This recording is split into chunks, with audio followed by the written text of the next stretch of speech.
Knockout of the week. We had two this week. It was not the biggest week. We had Nick Bull and Brandon Figueroa. It was really the only event of the weekend. We're obviously going to talk about that and the result. Disappointing, but it is what it is. It did give us a great knockout. So Brandon Figueroa obviously features this week as one of the contestants, or if you like, whatever. And we also have one from, I'll be honest, I don't even know where the fight took place, but Mehmet Ünal. I was reading the comments. Apparently he's a fighter to keep an eye on. Right. I think he's 14-0 with 11 knockouts now, something along those lines. So serious prospect. Do we want to see Britain lose a world champion after all the hype we've been giving British fighters? Yeah. Or do we want to see Mehmet Ünal doing what apparently he does best? British fighter loses title. Okay, we're going to get it over and done with. All right. Yeah. Everyone brace themselves. It's a sad moment. Figueroa is going to put his foot to the pedal. Oh, he does! Nick Bull! Oh, drama in the final round! Can he get up from this? He bravely gets to his feet. Steve Gray will give him every chance. He is the world champion, but there's so much time left in the round, and Brandon Figueroa is going to take Nick Bull out here. He's through the ropes. Figueroa has won the world featherweight. I don't want to watch that ever again. I'm going to have to edit that in as well. And we have to see it all over. Brandon Figueroa beat Nick Bull to win the WBA featherweight world title. People slept on Figueroa all week. That's, we said to watch out. Anyway, look, it doesn't matter. That was our first entry to boxing this week. Knockout of the week for episode 80. But we now have Mehmet Ünal. And I'm not going to lie, people. I might overrule the winner here. But I want you to have a look at this one first.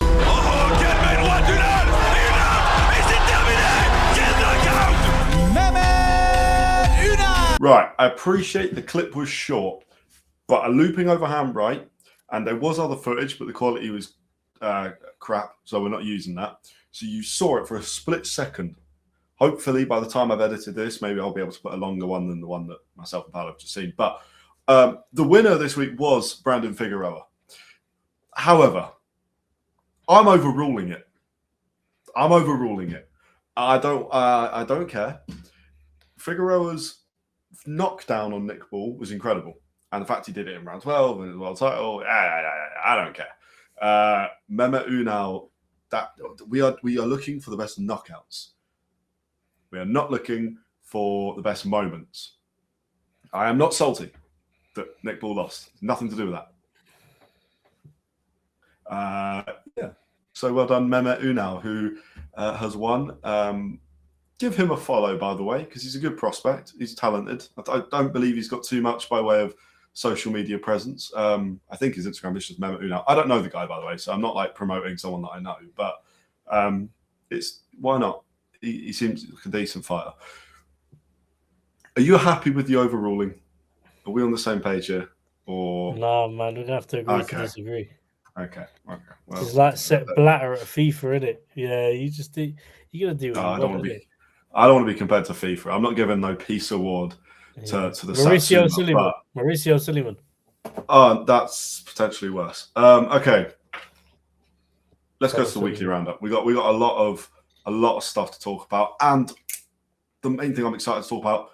One of my favorite fighters is back this summer after a 2-year layoff. So I'm going to leave that there. Weekly roundup. Let's go.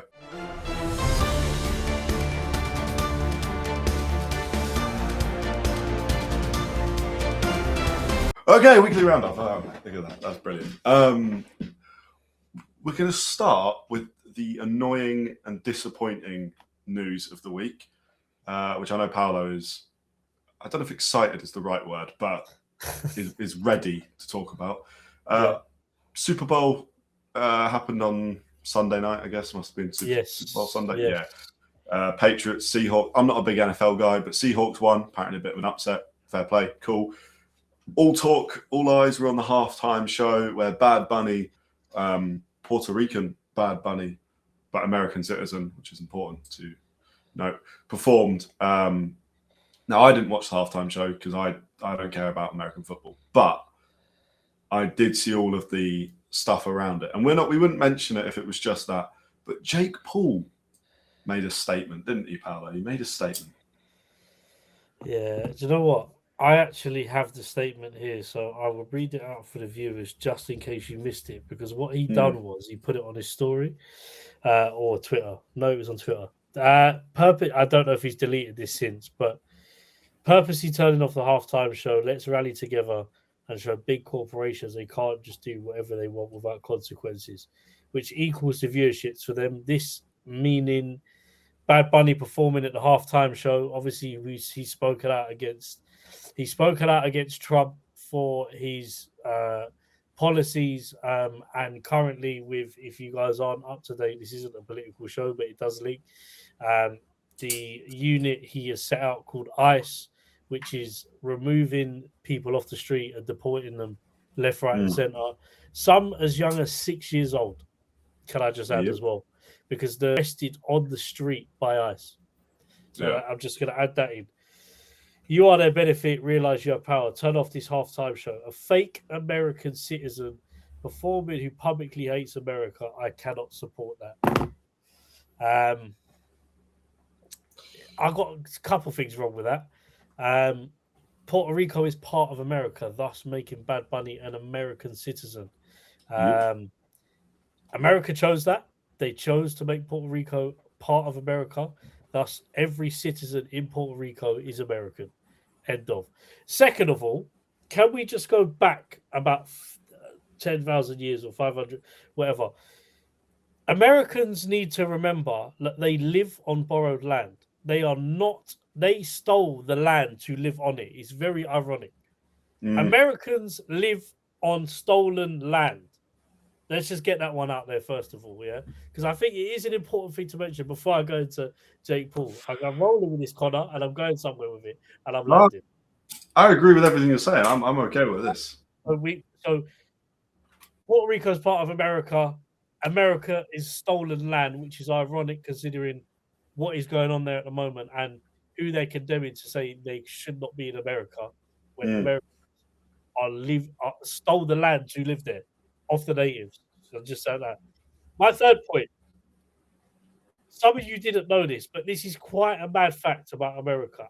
As of March the 1st, 2025, they have only just registered an official language.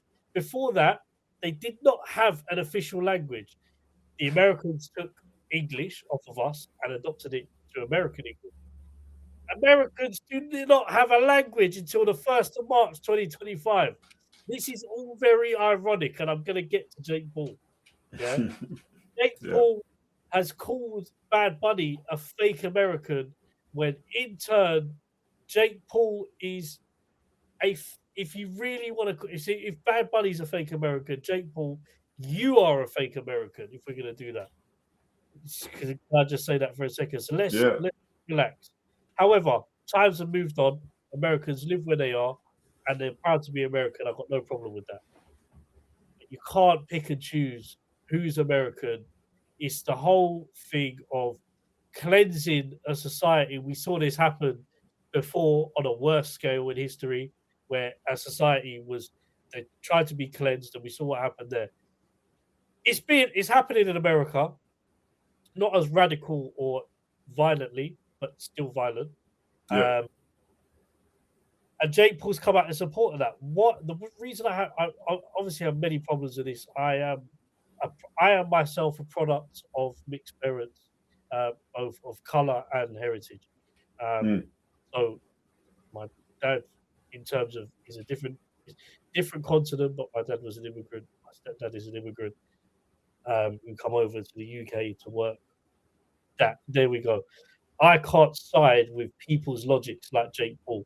I'm not afraid to call him out. I was at an MVP press conference for us, Hooked Casuals, the other day, which we'll go into in a bit, because despite all of this, they do have an amazing card coming up, which I do want to mention. Yeah, we will talk about that, and we'll give that the credit. But I'm also not afraid to speak my opinion. And the problem with a lot of these media channels, and I hope a lot follow suit, Connor, and I know I'm rambling a bit, but I will let you throw your bit in.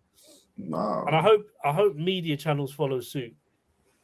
This is a message to them as well. Before I go to Jake Paul again, you've got a responsibility in the space that you carry and who you associate with and what you do.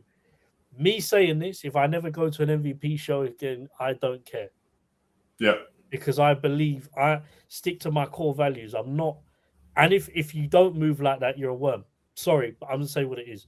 So Jake Paul has, as we know, Puerto Rican fighters. He's got Latin American fighters signed to MVP, all of which Amanda Serrano come out and said that she does not agree with Jake Paul's comments, obviously, being Puerto Rican, supporter of Bad Bunny and everything else. Probably affected herself by the policies going on in America at the moment because it's her people and so on, and a lot of the other Latin community, which are also being affected by this Mexicans mixture of people. The interesting point about this is obviously Jake Paul has Latin fighters, a large proportion of their fan base and their shows are done in Puerto Rico. Obviously, they're venturing out, but they happy to do their shows in Puerto Rico.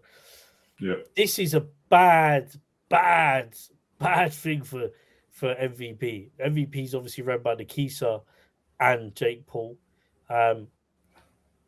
Damage control was in full effect on Instagram when MVP come out and said that you have we're in support of our Puerto Rican fighters.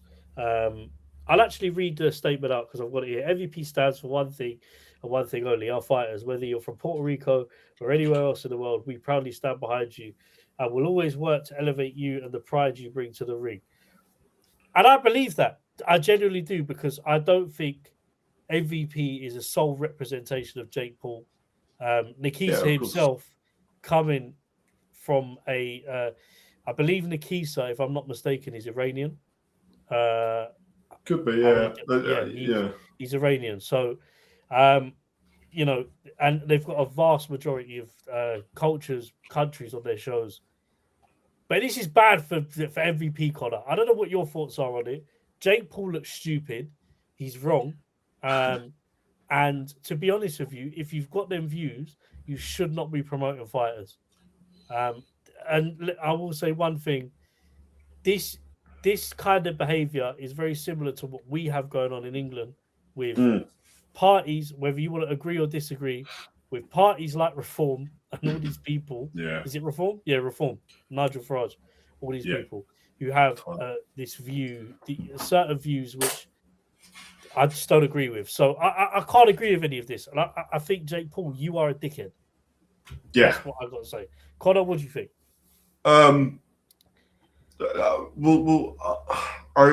Look, politically wise, we won't go into it too much from a belief point. I think ICE, I think Trump, I think in our version of Reform and Farage, I think they can all fuck off. I think they're horrible organizations and horrible people within them.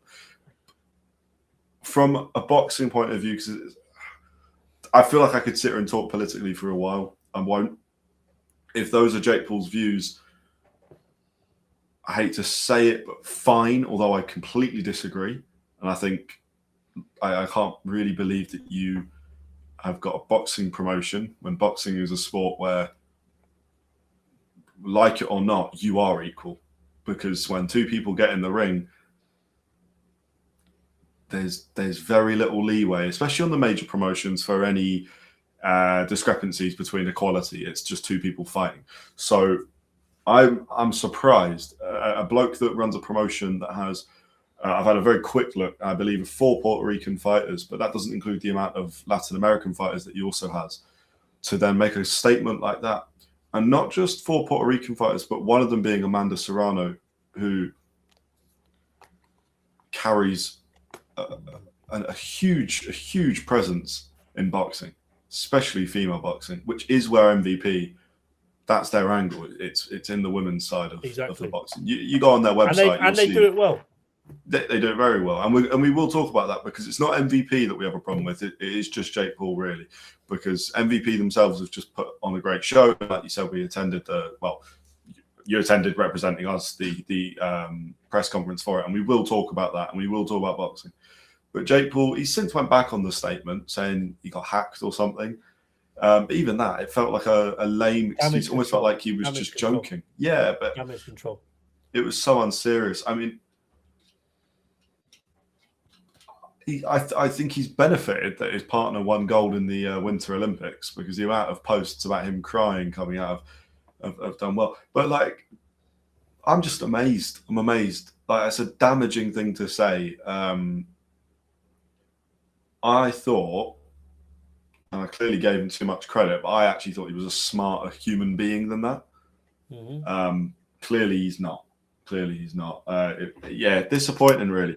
And just stupid, like so stupid in both the political sense, but also the boxing sense. When you've got your biggest fighter, who is Puerto Rican and who is literally the reason that MVP are doing well, because I don't believe that MVP, without involvement in the Katie Taylor and Amanda Serrano fights, would still be at the point where they are now. And I know Jake Paul has a big factor in their selling power, but Amanda Serrano had a bigger factor in their selling power on real boxing events. So I don't think MVP are where they are without Amanda Serrano. In fact, I think they're miles off it. But he's an idiot. I think we know that now for sure. He is stupid. That was really stupid. I will cross my fingers and hope he was hacked, but I don't believe it for a second. It's damage control. Yeah, I'm not exactly. trying to hear that. I just think. So what you're telling me is Jake Paul has never come out really and said he's been hacked before. But when he gets backlash, you know what it is? You can blame it on many things. Yeah, you can come out and say he's drunk and all these things, and it might not be the case that he was drinking, but if that is the case, that's kind of showing your true colors, alcohol, because we know what you stand for now. To be honest with you, I'm just massively disappointed in him, because we've always been criticized him for the boxing.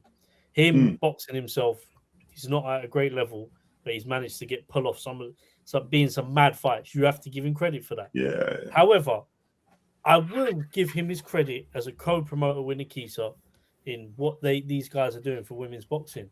However, this looks terrible for Jake Paul. And to be honest with you, the Puerto Rican fighters, Latin American fighters, are in a position now, because how do you represent an organization that doesn't represent your beliefs? Yeah, that's the thing. I personally, or the promoter, sorry, wouldn't be surprised. MVP do, but yeah, it's gone. Amanda Serrano being Amanda Serrano, having options, she can fight with anyone, because she does sell out arenas, and there are big fights for her. I wouldn't be surprised if she now sort of looks at her contract and goes, you know what, I don't need to be here. She can go anywhere.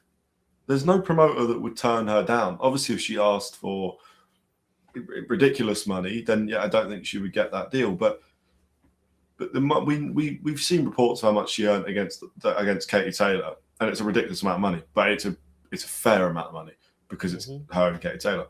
We've seen the drop to where she's been earning against her more recent fights, where it's more around that million and under sort of mark.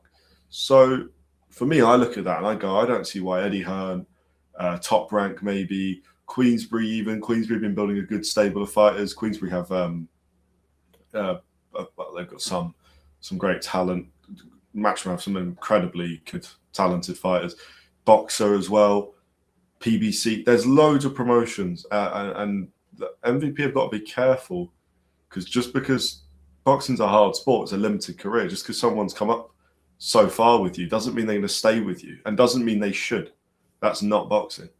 But MVP have got a great event coming up, and we will move on to it, because Jake Paul's a muppet. That's the headline. But I think, I just to end it on this, and I think the bigger issue that they've got in boxing in America on a broader scale, alongside the NFL, alongside big sporting events, is the issue they've got a leader in charge of the country who is trying to bully and have a direct say on how people should manage their events.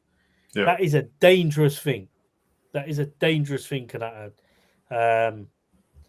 And Jake Paul might get a pat on the back or a nice cuddle from Donald Trump for saying what he said, because I'm sure he'd want that. He's obviously was pictured of him a couple of days before, so we know he supports him, which is his choice. Everyone's entitled to whatever, but I think leaving it on that is that the bigger issue that Americans have got right now, Americans of all corners, is the president's having a say on their events, and unfortunately, it's a president that is not the favorite people of a lot of people because of his views. I think they've got a bigger issue there. But nevertheless, we need to go on to MVP's amazing card that they are putting on in London. And I went to the presser and I was very impressed. Go on, Connor. Yeah, we got Caroline Dubois, Terry Harper headline in the UK, in Olympia, which is in London, for anyone that isn't aware. We've also got Ellie Scotney fighting Maëlle Flores, and we start reading these now because I don't remember all of them. Chantel Cameron fighting Michaela Kotoskova.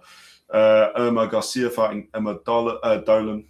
They're the sort of four main fights, but also featuring. They've announced. Maybe they haven't announced actually. Maybe those are just rumors. What's you know that? What? I think that I read reports that they were going to get some of their prospects on there, but they've not officially announced anything. So do you know what? No, they've announced obviously Emma Dolan. They've announced Chantel Cameron. They've announced Terry Harper, Dubois, Ellie Scotney. Scotney, yeah. But it's four fights. It's 4 world title fights, which is great, by the way. Yeah, it's brilliant. It's brilliant, and it's very similar, very very similar to what we saw 5 years ago with I say the Shields. quality is a bit better though. Marshall. Potentially, Shields Marshall did have Baumgardner Meyer as the co-main event as well. Yeah. Obviously, that is an all-American fight, which I don't know. They did the O2. That had Caroline Dubois on the undercard as well. That was one of her first fights. Caroline Dubois is obviously in the tougher fight. Lauren Price was also on that card. Karis Arstingstall was also on that card. But you never know because Emma Dolan can go and do what Lauren Price has done. But the second historic female boxing card, all-female boxing card to be put on in the UK. It's a big one. I don't know if they said that it's going to be all female. At or the is moment, it just all female so far? Yeah, okay. Yes. So what will be interesting is if who else is going to go at it. At MVP, it's no secret their male fighters in comparison to females are the drop off is pretty mental. They have just signed, just looking through their website, quite a few prospects who haven't made their debut. So maybe we'll see some of them fill the card. But that's irrelevant. Point is, Sunday, April 5th, Olympia, you've got a great MVP card. And there's 2 points I want to talk about with this, really. Besides the obvious, which is MVP have brought a lot of British fighters back to Britain, which they, I'm sure, was to some extent agreed when they all signed contracts saying they wanted to fight back in the UK. But it's just a good sign. It means MVP are evolving as well. Caroline Dubois and Terry Harper do not like each other. They really do not like. I didn't expect that. I don't think I've seen Caroline Dubois. Caroline Dubois is a very confident woman, but she's never come across as massively aggressive towards her opponents until they get in the ring. Terry Harper's sort of similar, and yet these two in the face-to-face, I mean, from what you were saying at the actual press conference, they do not like each other. What do you make of that? I mean, you were obviously there. You saw them live. Yeah, so listening to both of them speak, obviously, is an interesting one because, you know, Terry was talking.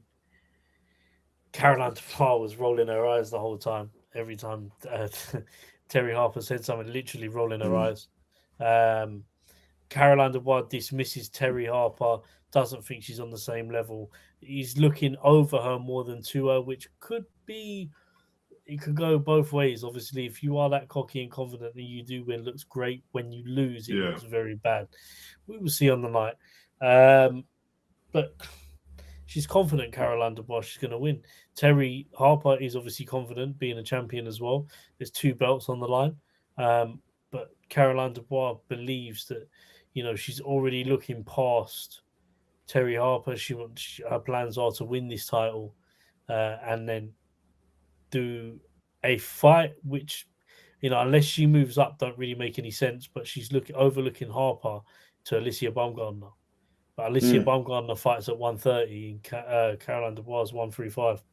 So I don't know at this stage how that would work unless Alicia Baumgardner moved up, and she has done everything.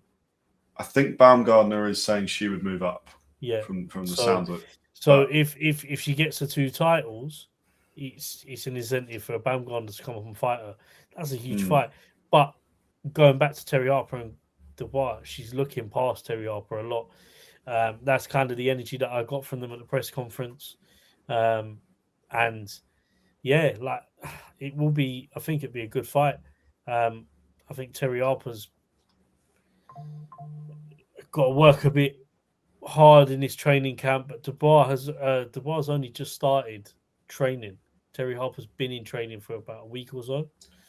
So far, this was up to that point, obviously, when we was at the press conference. So, yeah, I mean, overlooking her a bit, overconfident could be a downfall. That's my only thinking with that. I think we'll see just how good Caroline is when she fights Terry, because Terry Harper for me is an excellent fighter who's obviously world level. She's won multiple world titles, but it's almost that difference between incredible and just greatness. And like the women that have beat Terry Harper have gone on and done well. They're Alicia Baumgardner, for instance, who knocked her out, and Katie Taylor. So you look at that and you go, okay, so to beat Terry Harper, you can't just. It's not like Terry Harper has 2 losses on her record because she's an all right fighter. No, she's a serious fighter. Yeah. And we're going to see, because Caroline Dubois is someone that we've all been very excited since she started fighting, since we knew that she was the sister of Daniel Dubois and that she carries power. We've all been quite excited. I think we're now going to see just how good, or if it's too early still. Which sounds crazy, but yeah. The only thing that you asked the question of Dubois is obviously we've seen her fight. We know she's got a lot of power. We know she's explosive, but we've also seen her being dragged into later rounds and hasn't looked as powerful and as explosive. So the question on everyone's lips really is, if she goes to those later rounds to Terry Harper, which Terry Harper's been there before, how will Dubois react? Because to this point now, this is going to be one of her tougher fights. Whether she overlooks Terry Harper or not, this is going to be one of her toughest fights. Yeah. How does Terry Harper capitalize in those later rounds where I think she can have a lot of success with Dubois? Seeing obviously Dubois fight on previous occasions, I think she's kind of lost a bit of energy late on. Yeah, she has. I mean, that's clear. Her downside, I think, for the first 3 rounds, Dubois can outbox or outmove or outpunch most female fighters in that sort of 125 to 135 area. But later rounds, she is a different fighter. She does lack energy. I don't know if that's a fitness thing or if that's I'm not really sure. I'm personally favouring Terry Harper in this fight. I do think Dubois could get the job done. I do. Hear it. I completely hear it. But it's just from what we're seeing. I wouldn't be surprised if Caroline goes in there and gets the stoppage. And it wouldn't surprise me. I think it'd be dangerous for Caroline to get an early stoppage, because to go from Terry Harper early stoppage to an Alicia Baumgardner, Baumgardner's another level up, which I love for Caroline Dubois. If that's the route, and that is the route MVP will go. They've got those fighters, so why wouldn't they? But I'm really excited to watch that fight. I am very excited, and we've also got Chantel Cameron fighting for a world title, which is long overdue. 3-minute rounds as well. Yeah, true. true. And since Cameron's lost to Taylor, she's, I feel, been snubbed to one side a little, which is disappointing given the quality of fighter we're talking about. I did want to bring that up. It's very interesting because obviously she signed a promotional deal. How long for, we're not sure, with MVP. But she's with MVP now. MVP have given her, originally she wanted 3-minute rounds. MVP have also got her a world title shot. So she's got two things in one that she wants, really: another world title and 3-minute rounds, which is only going to boost her profile. Back in England as well, which is more favourable for them. But she did come out and sort of say, Chantel Cameron's been with the best promoters in the world. She's been with Eddie Hearn. She's been with Frank Warren. Now, there was some theory going around from Chantel that Katie Taylor was protected by Eddie Hearn, in the fact that if they would have fought for the third time, she would have believed that she would have beat Katie Taylor. She wanted that fight. That fight did not happen under Eddie Hearn. And I love Katie Taylor. She's probably one of, you've got to call her one of the GOATs, to be honest with you, of female boxing. She's on that Mount Rushmore because of what she's done. I think she is the GOAT. Boxing. I think she is. I think Clarissa Shields is the best ever. But I think in the same way we've got Mayweather and Ali. Look what Ali did for boxing and did for black people in boxing as well. And then look what Katie Taylor's done for women in boxing. Clarissa Shields has perfected boxing. That's but Katie Taylor's done something that no woman could have imagined. I think it would be dismissal to not mention Layla Ali as well. Oh, of course, and Christy Martin and all the ones that have come before her. But I mean, in terms of, in the same way Jack Johnson was the first black person or black man to win the heavyweight title. It's not that Ali was the first, but he was just a pivotal point of history. I think that is the Katie Taylor in female boxing, but Chantel Cameron, I do also think would beat Katie Taylor if they had fought third time round. Yeah, and this is the thing, and she didn't get that fight. She's kind of been brushed to the side.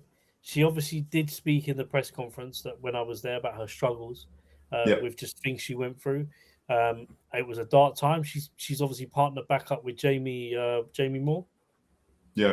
So, she's partnered back up with Jamie Moore again, which is our old trainer. She said something was missing in between even the fights where she was winning. Listen, that's a big addition for her. Yeah. It's Jamie Moore, isn't it? Yeah, it is. I've just checked. I was confident, but then because you questioned it, I was like, is it? And I was like, nah, definitely. Yeah, of course. But yeah, no, it is. No, Jamie Moore is obviously somebody that Chantel can relate to in terms of where she's been, what she's been doing throughout her career. That was the person she felt most comfortable with. She said when she made the decision to go elsewhere, and she was with great coaches. She didn't take anything away from the coaches, but that slice of home or that slice of family was missing from her training camps, and it got her really upset even when she was winning. So this Chantel Cameron seems really rejuvenated, coming back, focused, positive, and I really hope that she gets what she wants out of this promotion. I think MVP is the perfect brand. They've bigger news for them, and we obviously will talk about, they got, and actually I'll mention that afterwards because we do need to mention the fighters. But Chantel Cameron, amazing opportunity for her on MVP, a show which it caters and it builds around female fighters. Yeah, she's in a really good spot, and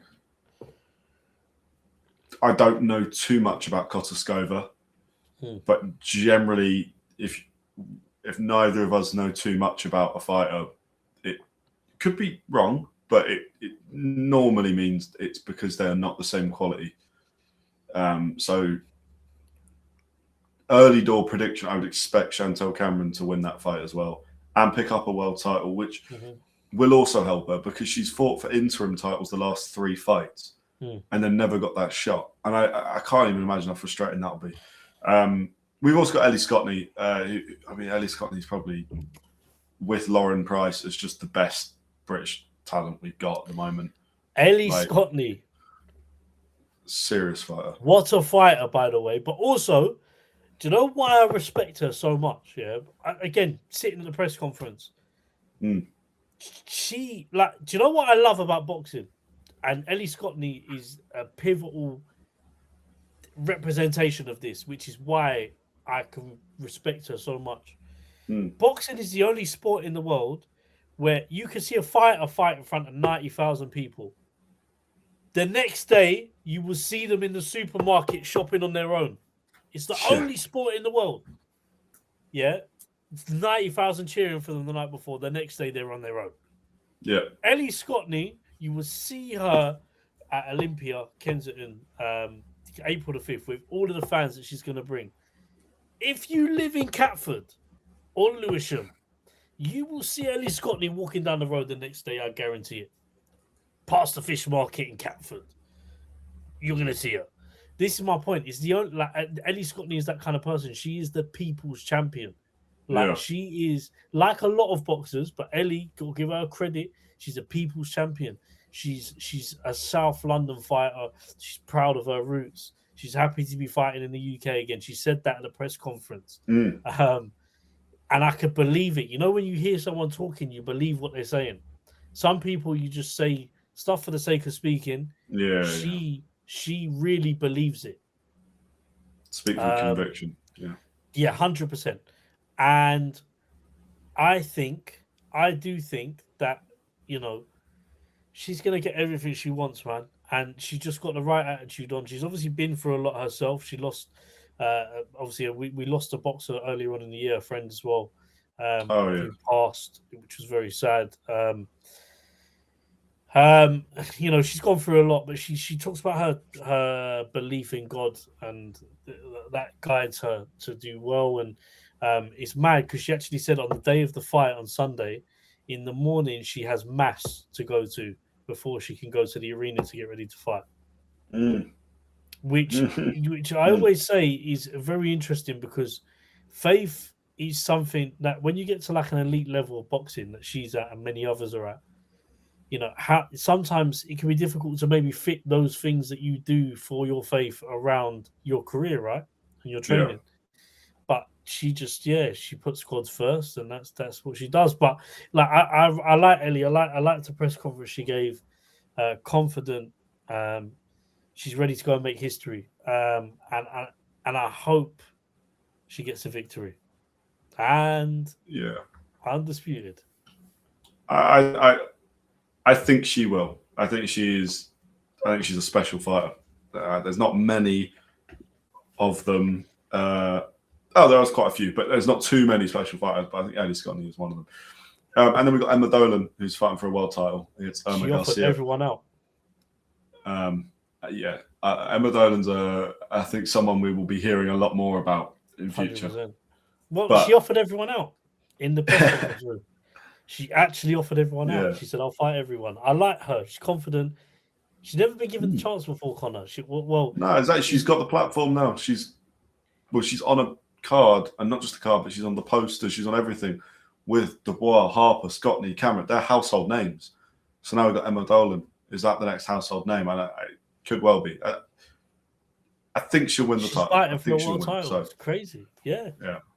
Listen, she just to add to that, she's not had the best of luck on previous shows. And then she's won her fights, and then she said openly she was offered. Then it was like, okay, we can look towards the world title next. Didn't happen on this show. She went to different promoters.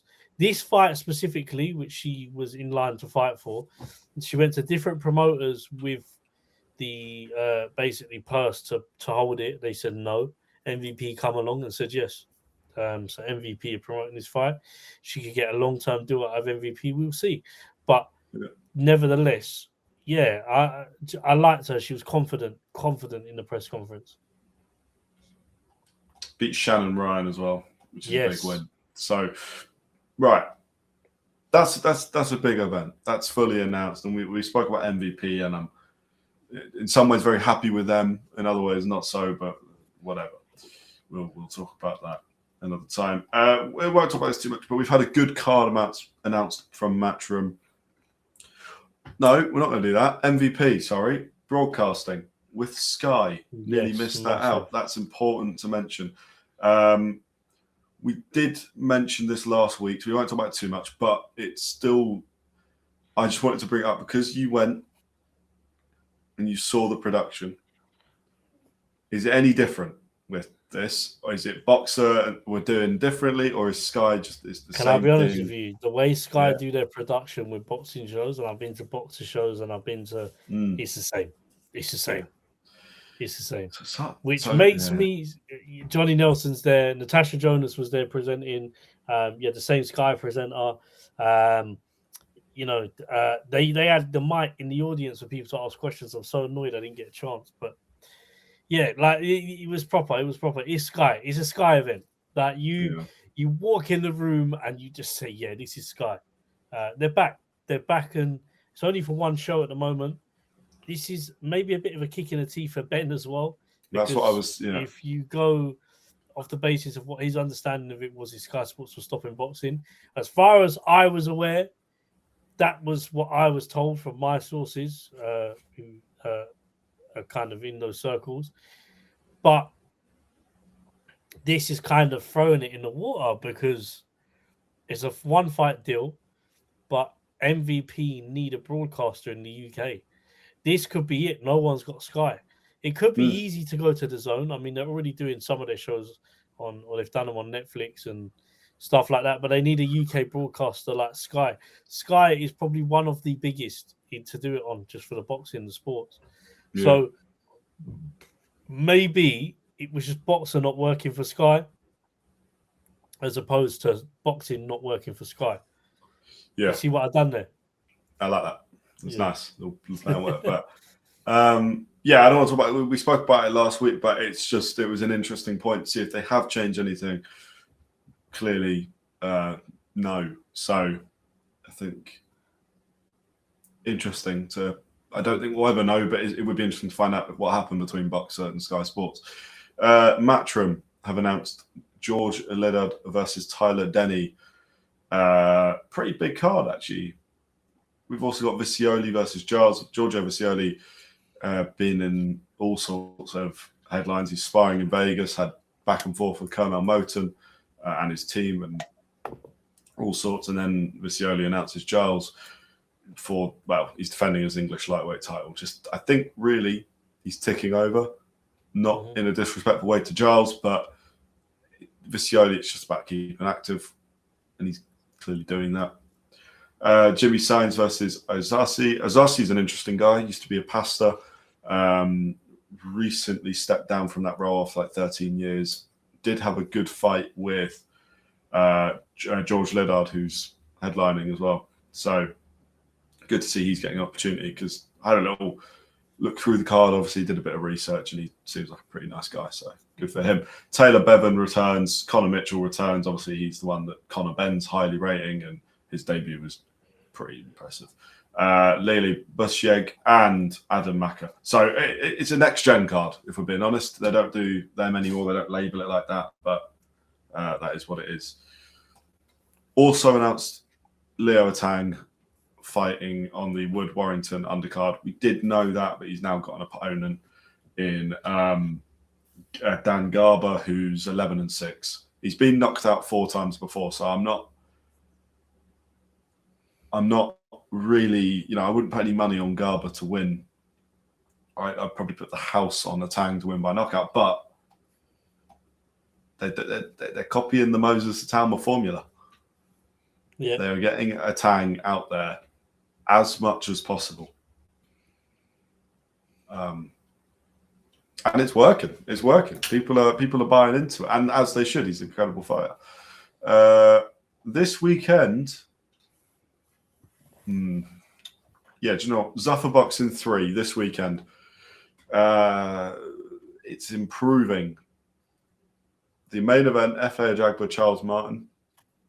Yeah, it's good for them. I'm all right about that. I'm all right about. I'm not. I'll be honest with you. Charles Martin, I'm not fussed by. Yeah. I think. I mean, I'm surprised he still fights. His loss to Jared Anderson was very, very beneficial for his career because Jared Anderson made him look a lot better than he was. But Efe Ajagba should win that fight easily. Umar Zambekov and Ahmed Albiali is a good fight, the light heavyweight fight. I've looked into that a little bit. There's a really good article on, I don't know who posted the article, but I'm sure if you just search up their names, you will find it. It's very interesting. It's a good read. There's a lot of nations' hopes for those fighters. So I believe Austria and Egypt. So that is actually a very interesting fight. I like that from Zafar. That's a good competitive fight. And I think that's quite intelligent what they've done. They found two fighters that are not very well known, but come with good records. Other than that, not a lot to offer. Again, there's still a fight that needs to be announced. They don't have an opponent for Dariel Kushemenov. There's 4 other fights on the prelims, 1 other fight on the main card. I still think, overall, it's piss poor. I've got to be honest. But it's better. But it's better. And also, we've got to remember, potentially, we're going to be seeing 4 or 5 shows a month from Zafar, depending on. Well, they've got two so far in Feb. Yeah. So there's a lot of boxing shows. Right. So yeah. I'm not trying to be overly critical, but again, these are blokes that have come out and said they're going to change boxing and all the rest of it. That doesn't change boxing. That card does not change boxing. So until I see something better, I'm not fussed. Obviously, I don't think it'd be fair to judge until the end of the year. Yeah, all right, yeah. Okay. To be fair, they've made some promises for this year, so we'll see if they deliver. This is just the start. We are only 10 days into February, so yeah. And we've got Joe Pataya fighting next, so they do have a real serious fight, hopefully, next. Although they have announced his opponent, or it hasn't been announced.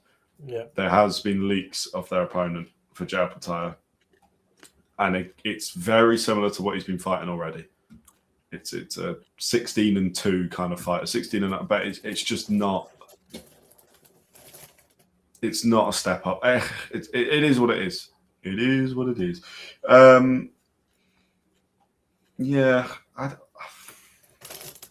It is getting better. It is getting better, but can't be too critical. Worth noting, we will talk about it next week because we will keep an update on everything to do with Zafar. Just they are going to be one of the biggest promotions, so it is worth noting.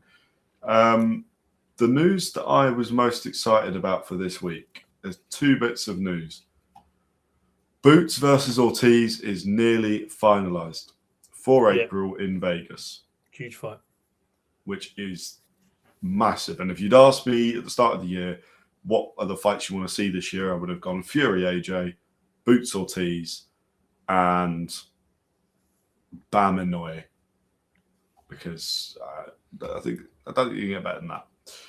But a fight I wouldn't have even thought to ask for is Errol Spence Jr. returning against Tim Tszyu in the summer. Apparently, they are very close to finalising a deal, or they have finalised it, but they're going to announce it soon. How good is that for boxing? Errol Spence back, and he'll be at 154, so he'll be amongst Boots, Vergil, Josh Kelly as well. Yeah. I mean, I'm excited for that. I am. He just needs to see what version of Spence turns up. Yeah. We'll see. The problem is that in the back of my mind, I am just remembering him versus Terence Crawford. But there is no fighter like Terence Crawford fighting today. In those weight divisions. So other than maybe Boots, but I'm not. We'll see what happens with Boots and Ortiz first. But an Errol Spence that was weight drained, not to say that takes away from what Crawford did, but Errol was probably at welterweight for 2 or 3 fights too long. So to see him move up at 154 against Tim Tszyu, a fighter, 4 years ago, you'd say Errol Spence beats the brakes off him with ease. Now that's a competitive fight, but it'll be interesting. I'm excited to see that. He's also been taking shots at Jamel Charlo. Like it looks like he is back. Mm-hmm. He's never been quiet on social media, but he hasn't in any way been like shit talking. But recently he's back, and we got Campbell Hatton coming out of retirement in tribute to his father, which I thought is not big news, but it's news we're going to mention. So where Ricky was meant to be fighting Asa Aldar, Kell Brook has stepped in to take his place, and now that charity, the money is going towards the Ricky Hatton Foundation for Mental Health. But also on the card is Ricky Hatton's nephew, Jack Hatton, and his niece Lola Hatton, who will also compete and fight on the event. So 3 Hattons fighting. Kell Brook's taken place. Hopefully it'll make a large amount of money, because the Ricky Hatton Foundation is a really good one. Still very sad, but obviously hopefully it'll be quite a nice event. Yes. For all that it can be. But I just thought we'll mention that because, boxing's a hard sport. We'll mention the nice things as well. Mm-hmm. Nick Bull. Let's talk about Nick Bull. That's the last big thing to talk about. Figueroa was just better in every way, unfortunately. It's not... Well, there's loads we can say about it, but I think the judges were actually quite kind to Nick Bull. They were released scorecards. Mm-hmm. I gave Nick Bull a couple rounds, but not many. I thought Figueroa he just had a perfect game plan. It was not really competition. The knockout, in a weird way, I wanted to see it come, because I was a bit worried they were going to rob Figueroa. And I like him. I think he seems like he's a good fighter. He's a good bloke. So, and unfortunately, the amount of times we do see decisions go the other way on English soil is ridiculous. And yeah, I wouldn't have wanted that. But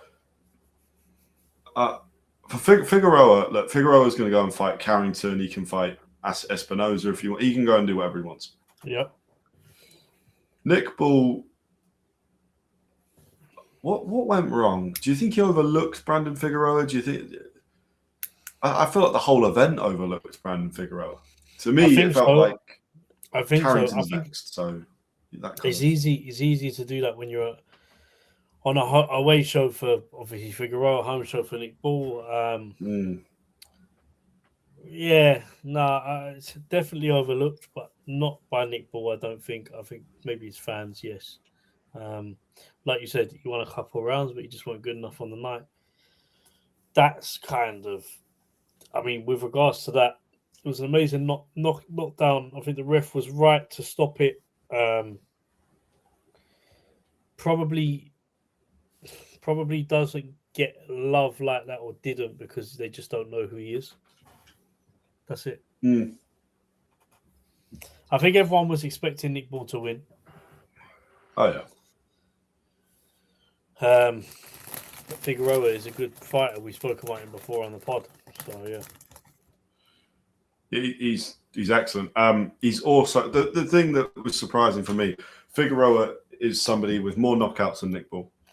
Is somebody with arguably... Well, Lewis Neri, Ray Ford are pretty similar, but equal or better title wins. Probably has fought better competition in his career, Figueroa. I know he lost to Fulton, but Fulton is an incredible fighter. So you put it all together, and I was surprised. Figueroa posted a whole thing on Instagram of him sat there in the press conference amongst the fans, captioned. What was it captioned? Because it was something quite cool. But pretty much nobody knew who he was. And I'm not blaming fans in Liverpool for not knowing a Texan fighter. Why would you? But let's just bring this up. He is sat in Box Park, and his real power doesn't announce itself; it just shows up as the caption. And he's just sat amongst the fans who don't even know he's there, which sort of shows you how overlooked he was. I know that's not Nick Ball, and that's not Nick Ball's team, but it's just, yeah, it's just surprising. But fair play, Figueroa. And Turkey Al Sheikh tweeted about him. He's got himself a big old opportunity for this year. He wants to be on the, Turkey wants him on the Canelo undercard September 12th, which it looks like it's going to be Mexico versus the world or something of that. So Brandon Figueroa has just probably got himself into a couple $1 million. Looks like his year is going to be fruitful. But yeah, I think that might be boxing this week. I'm just looking through my notes. I think that is boxing this week. Obviously, not too much. Well, quite a bit actually, but not too many. There's no fights really this weekend, which is a bit of a shame, but it is what it is. However, next week we have Garcia Barrios and the whole undercard of Garcia Barrios, which is pretty incredible. We've got Wood Warrington, the rematch. We might. Is that Zuffa card on? No. Zuffa's not till March after that. But we've got quite a lot coming up next weekend. I don't know why they've not split it onto two and had one this week, but whatever. Can't complain. They've got UFC in between as well, though, isn't it? Right, yeah. That's Zuffa will have to balance between the two. Doesn't. Anyway. Big week of boxing next week. Still pretty big week this week. Conclusions, Jake Paul's an idiot. MVP, still fine by me. We're rhyming. Matchroom, you're good too. So great. Yeah, great rhyme. I'm a poet and I didn't realise. Right. Paolo, anything to say to the lovely people at home? Drink water.